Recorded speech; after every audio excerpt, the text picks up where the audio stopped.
We've been reporting on it here at CNN throughout the day and tonight throughout the broadcast. The president's willingness, it seems, to talk about everything with respect to Russia and the 2016 election and the prior administration, but really not much, if anything, about what this administration plans to do or is doing about the next cyber attack. I spoke about it earlier with Republican Congressman Will Hurd. He's a member of the House Intelligence and Homeland Security Committees. He's also a former CIA officer. Congressman Hurd, President Trump has spent a lot of time focused on Russia. The vast majority of it seems, at least publicly, to have been refuting any sort of collusion between the campaign and Russia, which he obviously is very concerned about and vehemently denies. As a member of the House Intelligence Committee, do you think the president should spend more time making sure U.S. elections are never hacked again and less time trying to refute any collusion? Well, as a member of the House Intelligence Committee, I'm involved in this investigation, and I think the most important thing right now is that the investigation is bipartisan and thorough. And yes, we should all be concerned with the Russian attempts to influence our elections. This is something, an attack on the DNC is an attack on all of us. And this was a covert influence operation, and we should be making sure that we're talking about how do we do a counter covert influence. This is something that we've shown that we're not prepared for, and the Russians are going to do it again. They've been doing it for a couple of decades in Eastern Europe. They did it in our election last time, and we should expect to see them again in 2018. You know, maybe there's stuff happening behind the scenes that the public and the press isn't aware of. Are you aware of initiatives by this White House to try to make sure this doesn't happen again? The Secretary of Homeland Security is definitely concerned with this. I know there's been conversations with other secretaries of state.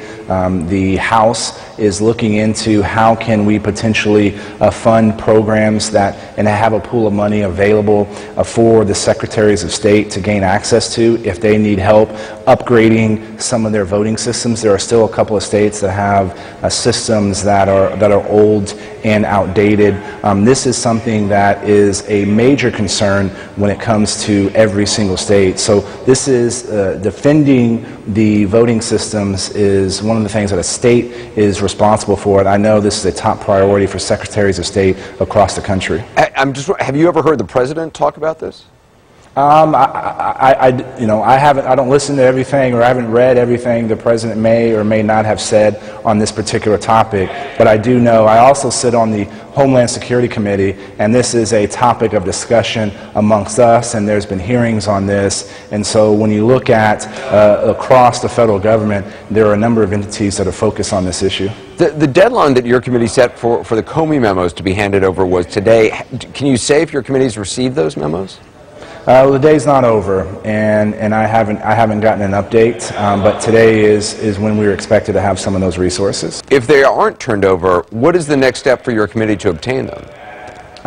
We have to look at using our subpoena authorities. This is an important piece of the puzzle, and we should be able to have access to review those. And so this is something that Chairman Conaway and the rest of us will evaluate and make sure that we proceed in a bipartisan and thorough manner in order to collect this information. And just lastly, Hillary Clinton's campaign chairman, John Podesta, is set to testify in front of your committee next week. His email account was obviously hacked by the Russians as part of the interference in the election with the DNC.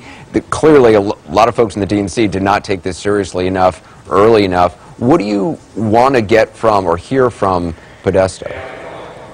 Well, the chain of events. Who was notified when?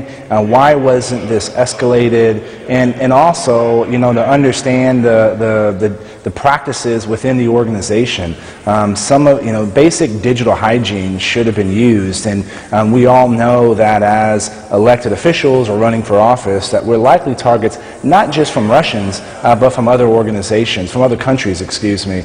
And so, understanding the culture of security and also some of the decisions about whether or not technical information was shared with the federal government to aid in the investigation. These are some of the questions that I'm sure we will explore and get some answers to. Yeah, because it sounds like, from reporting, from months ago from the New York Times, that when the FBI initially called the DNC wasn't even sure they were talking to a real FBI agent and kind of blew it off for a while. So it just seems kind of stunning how they dropped the ball on this. Congressman Hurd, I look forward to that testimony. Thanks so much.